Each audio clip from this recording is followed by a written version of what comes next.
Unit 3 part C first one ஓகேவா. இன்னொன்று வந்து ரூட் லோக்கஸே ஃபுல்லாக படிக்கல, நம்ம ஃபுல்லாக போலார் தான் படிக்கிறோம். Okay, first s is equal to j omega.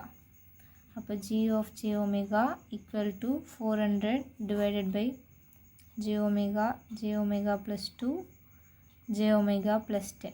ஓகேவா. ஃபஸ்ட்டு வந்து மேக்னிடியூட் எழுதும். ஜி ஆஃப் ஜே ஒமேகா மேக்னிடியூட்னா என்ன சொன்னேன், root of a square plus b square.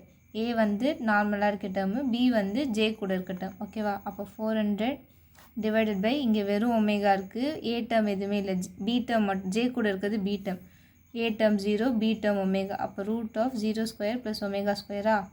இப்போ வெறும் ஒமேகா ஸ்கொயர் மட்டும், ஸ்கொயர் ரூட்டை கேன்சல் ஆகி வெறும் இங்கே ஒமேகா மட்டும் வரும். ஓகே, ப்ராக்கெட் டேர்மில் 2 வந்து a is equal to 2, j கூட இருக்கிறது b is equal to omega. அப்போ root of 2 square plus omega ஸ்கொயரா. 2 ஸ்கொயர்னாது 4 ப்ளஸ் ஒமேகா ஸ்கொயர்னு வரும். Okay, root of 4 plus omega square. Second இந்த வேல்யூக்கு 10ன்னு இருக்குது, ஏ வேல்யூ 10, பி வேல்யூ வந்து ஒமேகா. அப்போது ரூட் ஆஃப் ஏ ஸ்கொயர்னா 10 square 100 plus omega square, 100 plus omega square. ஓகேவா. ஸோ இது ரெண்டு ரூட்டில் இருக்கா, ரூட்டில் இருந்தால் சால்வ் பண்ணிக்கலாம். ரூட்டில் 4 plus omega square 100 plus omega square. First 4 into 100, first 4 into 100 400. Next 4 into omega square 4 omega square plus omega into 100, omega square into 100 100 omega square. Next omega square into omega square plus omega power 4. இது ரெண்டும் சேமாக இருக்கா. அப்போது omega square add பண்ணிக்கலாம்ல. 400 divided by omega root of 400 plus 100 plus 4 104 omega square plus omega power 4. அவ்வளோதான். இதுதான் நம்மளுடைய magnitude value, j omega magnitude. Phase of j ஒமேகானா இங்கே கீழே என்ன இருக்குது, வெறும் ஒமேகா மட்டும் இருக்குது. ஒமேகா மட்டும் இருந்தால் என்ன சொன்னேன், 90 டிகிரின்னு வரும். கீழே இருக்குது, மேலே போச்சுன்னா -90 டிகிரின்னு வரும். ஸோ மைனஸ் 90 டிகிரி மைனஸ் திரும்பி இந்த டேர்ம் என்ன இருக்குது, 2a வந்து 2, b வந்து omega. tan inverse of b by ஏனா tan inverse of omega by 2. ஓகேவா. இதில் 1/2 உடைய வேல்யூ தான் 0.5ன்னு வரும். ஸோ அதை 1/2 தான் 1 டிவைடட் பை 2 0.5 வருதா. ஸோ tan இன்வர்ஸ் 0.5 ஒமேகான்னு எழுதுறேன். tan இன்வர்ஸ் 0.5 ஒமேகா மைனஸ் திரும்பி tan இன்வர்ஸ். கீழே எல்லாம் ப்ளஸில் தான் இருக்கும், மேலே வரும்போது தான் இது நெக்ஸ்ட்டு டினாமினேட்டரில் இருக்குது, மேலே வரதால் தான் மைனஸ் ஆகுது எல்லாமே. ஓகேவா. tan இன்வர்ஸ் இது வந்து a value 10, b value 10, b value omega. tan inverse of b by ஏனா tan inverse of 10 omega by 10. 1/10 உடைய value 0.1. So tan inverse of 0.1 ஒமேகான்னு வரும். ஓகேவா. இது வந்து ஃபேஸ் பிளாட். ஓகே, இது மேக்னிடியூட், இது ஃபேஸ் இங்கே எழுதியிருக்கேன். ஃபஸ்ட்டு கண்டுபிடிச்சிருந்தா ஒமேகா வேல்யூ இந்த சமுக்கு மட்டும் 1லேருந்து 7 வரைக்கும் எடுக்கணும். பேலன்ஸ் 3 சம் பார்ட் பி சமுக்கும் ரேஞ்ச் என்னவா எடுத்துருப்போம்னா 0.4 5 6 அப்படியே 1 வரைக்கும் எடுத்துருப்போம். ஓகேவா. இந்த சமுக்கு மட்டும் 1லேருந்து போட்டால் தான் மேக்னிடியூட் கரெக்டாக வரும். ஸோ 1 to 7 எழுதிக்கிறோம். ஃபஸ்ட்டு நம்ம g of j omega magnitude, phase வந்து g of j omega. First இது கண்டுபிடிக்கிறது முன்னாடி இந்த ரூட் வேல்யூ ஃபஸ்ட்டு எல்லாத்துக்கும் கண்டுபிடிச்சிக்கலாம். ரூட் வேல்யூ ஃபஸ்ட்டு இது எல்லாத்துக்கும் கண்டுபிடிச்சிக்கலாம். ஓகேவா. ஃபஸ்ட்டு 400 இருக்கா, ரூட்டுக்கு எப்பயுமே ஒரு ப்ராக்கெட் ஓப்பன் பண்ணுறோம். ஓகே, 400. செகண்ட் டேர்முக்கு ப்ராக்கெட்டில் plus, second term bracket open பண்ணி 104 இன்ட்டு ஒமேகா ஸ்கொயர்னா 1 ஸ்கொயரா, 1 into 1 close bracket. Second term முடிஞ்சிச்சு. ப்ளஸ் தேர்டு டேர்ம் வந்து omega power 4, 1 into 1 into 1 into 1 4 times போட்டுக்கோங்க, இப்படியே போட்டுக்கோங்க. நெக்ஸ்ட்டு ப்ராக்கெட் வந்து ரூட் ஓப்பன் பண்ணல, அந்த ப்ராக்கெட் க்ளோஸ் பண்ணியிருக்கு, அதனால தான் செகண்ட் ப்ராக்கெட் வந்து ஈக்குவல் டு 22.47. இந்த ரூட் வேல்யூ மட்டும்தான் 22.47. நெக்ஸ்ட்டு அதே மாதிரி 2க்கு போடணும். 2 into 2 2 into 2 into 2 into 2 equal to 28.84. 28.84. Next 3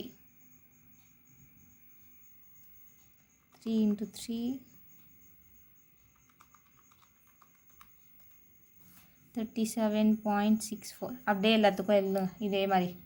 so எல்லாத்துக்கும் நான் எழுதிட்டேன். ஃபஸ்ட்டு நாளுக்கு சொல்லி கொடுத்துறேன், நெக்ஸ்ட் நாளுக்கு நீங்களே போட்டுக்கோங்க. ஓகே, நெக்ஸ்ட்டு வந்து நம்ம வந்து இந்த ரூட் வேல்யூ தான் கண்டுபிடிச்சோம். 400 டிவைடட் பை ஒமேகா, ஒமேகானா 1 டிவைடட் பை இன்டூ இந்த வேல்யூ 400 டிவைடட் பை 1 இன்டூ இந்த வேல்யூ, திரும்பி 400 டிவைடட் பை 2 இன்டூ இந்த வேல்யூ, திரும்பி 400 டிவைட் பை 3 இன்டூ அது கீழே இருக்க வேல்யூ 400 டிவைட் பை 4 இன்ட்டு இதான் ஒமேகா வேல்யூ. இது நம்ம ரூட் கண்டுபிடிச்ச வேல்யூ அந்த ஒமேகாக்கு. ஸோ அப்படியே இப்படி இன்ட்டு பண்ணிக்கோங்க, அப்போ தான் ஈஸியாக இருக்கும். 400 டிவைடட் பை ப்ராக்கெட் ஓப்பன் பண்ணி 1 into 22.47 plus 17.8 next 400 divided by 2 into 28.84 2 into 28.84 6.9 next 400 divided by bracket open பண்ணி 3 இன்ட்டு 37.64 3.5 ஸோ இந்த மாதிரி எல்லாத்துக்கும் எழுதிக்கோங்க. எல்லாத்துக்கும் எழுதினா 2.1 1.3 0.9 0.6 வரும். Okay, next phase. இந்த ஃபேஸ்க்கு ஸ்ட்ரெயிட்டாக எல்லாத்துக்கும் ஒன்றாவே கண்டுபிடிச்சிக்கலாம். -90 minus tan inverse bracket open பண்ணி 0.5 இன்ட்டு ஒமேகானா first omega value 1, so 1 bracket close. Next minus tan inverse bracket open பண்ணி 0.1 இன்ட்டு ஒமேகாவா 0.1 into omega value 1 close. -122.2 -122. Next அதுலேயே 1க்கு பதில் 2 போட்டுக்கோங்க. 2 146 -146. நெக்ஸ்ட்டு 3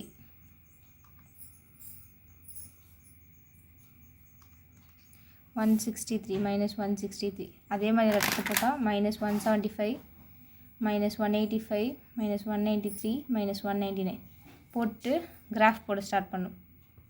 கிராஃப் ஃபஸ்ட்டுக்கு போட்டால் மாதிரி தான். ஃபஸ்ட்டு நம்ம ஃபேஸ் எல்லாம் நெகட்டிவில் இருக்குது. ஸோ கிளாக் வைஸாக நெகட்டிவ் 0 -10 -20 -30 -40 அப்படியே ஃபுல்லாக மைனஸில் எழுதிட்டே போகணும். -350 வரைக்கும் வரும். ஓகேவா, நெக்ஸ்ட்டு இந்த சம்முக்கு வந்து ரேஞ்ச் என்னவாக இருக்குது இதை பார்க்கவே மாட்டோம் எப்பயுமே. இந்த லைன் பார்க்க மாட்டோம், இந்த 2 லைன் தான் பார்ப்போம். ஃபேஸ்தும் மேக்னிடியூட்டும் தான் பார்ப்போம். 0.6 0.9 1 2 3 பாயிண்ட்லாம் வரதால இங்கே எப்படி எடுத்துருக்கேன்னா ஒரு 10 பாயிண்ட்டும் 1. நெக்ஸ்ட்டு வந்து 2 3 போன சம்மில் வந்து 0.5 1 1.52 அப்படி எடுத்துருப்போம். இங்கே ஏன்னா நம்மளுக்கு இங்கே 1 2 3ன்னு வரதால 1 2 3ன்னு எடுத்துருக்கேன், 1 2 3ன்ட்டு எடுத்துருக்கேன். ஓகேவா, ஃபஸ்ட்டு 0.6க்கு -199 0.6னா சிக்ஸ்த்து வேல்யூக்கு 199 இங்கே வரும். 199 இங்கேருந்து 200க்கு கீழே பாயிண்ட்லேருந்து ஸ்டார்ட் ஆகி இங்கே மீட்டா 199 0.6 சர்க்கிள் எங்கே டச் ஆகுதோ அங்கே ஒரு பாயிண்ட். நெக்ஸ்ட்டு 0.9 193 0.9னா 1க்கு முன்னாடி இருக்க சர்க்கிள். ஸோ இந்த சர்க்கிளில் 190 இங்கே இருக்குது. 193னா தேர்ட் லைன் இங்கே வந்து இங்கே டச் ஆகும். 0.9 எங்கே டச் ஆகுதுன்னு பார்க்கணும். 1.3 185 1.3னா இது 1 1.1 1.2 1.3 1.3 வந்து இந்த சர்க்கிள் 180 இங்கே இருக்குது. ஸோ 183னா அப்படி கிட்ட மேலேயே வருவீங்க. ஓகே, நெக்ஸ்ட்டு 2.1னா இந்த வேல்யூ வந்து 2.1 இதுக்கு பக்கத்தில் இருக்கிற லைன் தான் 2.1 இது 2.1 இந்த சர்க்கிளில் ஆங்கிள் என்னது 175 ஸோ 175 எங்கேன்னு பார்க்கணும். இது 170 175னா இந்த லைன் வந்து இங்கே 2.1 எங்கே டச் ஆகுதோ அங்கே ஒரு டாட். ஓகேவா, 1க்கு மேலே கொஞ்சம் பாயிண்ட்ஸ் இருந்தாலே போதும். ஸோ 0லேருந்து எல்லா பாயிண்ட்ஸும் கனெக்ட் பண்ணிக்கோங்க. கனெக்ட் பண்ணிவிட்டு யூனிட்டி சர்க்கிள் இங்கே என்னது 1 யூனிட்டி சர்க்கிள் எப்பயுமே 1 தான். சர்க்கிள் பெருசாக இருந்தாலும் சரி குட்டியாக இருந்தாலும் சரி ஃபுல்லாக யூனிட்டி சர்க்கிள் டார்க்காக வரைஞ்சிக்கோங்க. வரைஞ்சிட்டு நம்ம இந்த போலார் பிளாட் வரைஞ்சிருக்கோம்ல இது இந்த எக்ஸ் ஆக்சிஸை எங்கே டச் ஆகுதுன்னு பார்க்கணும். எக்ஸ் ஆக்சிஸ் எங்கே டச் பண்ணியிருக்கு இங்கே டச் பண்ணியிருக்கு. இந்த வேல்யூ என்னது 1க்கு 2க்கும் நடுவில் என்ன இருக்குது 1.1 1.2 1.3 4 5 6 சிக்ஸ்த்து லைனில் டச் ஆகிருக்கு. ஸோ கெயின் மார்ஜின் வந்து 1 டிவைடட் பை நம்ம எந்த லைனில் டச் ஆச்சு 1.6ன்றதால கேல்குலேட் போட்டால் 0.625 வரும். இதுதான் நம்மளுடைய கெயின் மார்ஜின். ஃபேஸ் மார்ஜின் தான் இந்த யூனிட்டி சர்க்கிளில் போலார் பிளாட் எங்கே டச் ஆகிருக்குன்னு பார்க்கணும். எங்கே டச் ஆகிருக்கு இங்கே மேலே இந்த பாயிண்ட்டில் டச் ஆகிருக்கா எக்ஸ் போட்டிருக்கேன்ல இந்த பாயிண்ட்டில் டச் ஆகிருக்கு. இந்த அப்படியே ஸ்கேல் வச்சு வரைஞ்சிங்கன்னா 191ன்னு வருது எனக்கு. உங்களுக்கு 192 190 வந்தாலும் தப்பு இல்லை. ஓகே, ஸோ -191 ஃபேஸ் மார்ஜின்னா 180 மைனஸ் நம்மளுக்கு என்ன வேல்யூ கிடச்சிது -191. ஸோ இங்கே ப்ளஸில் வரும், நம்மளுக்கு மைனஸ் கிடச்சதால் மைனஸ் போட்டுருக்கோம். 180 -191 -11 இதுதான் ஃபேஸ் மார்ஜின். அவ்வளோதான். இந்த சம்முக்கு ஃபேஸ் கிராஸ் ஓவர் ஃப்ரீக்வன்சியும் கெயின் கிராஸ் ஓவர் ஃப்ரீக்வன்சியும் கேட்டிருக்காங்க. அது யாருக்காச்சும் கண்டிப்பாக தெரிஞ்சுக்கணுன்னா தனியாக கேளுங்க. அது ரொம்ப கஷ்டம், அது கொஞ்சம் காம்ப்ளிகேட்டடாக இருக்குது. அதனால் இது வரைக்கும் போட்டாலே போதும் மோஸ்ட்லி.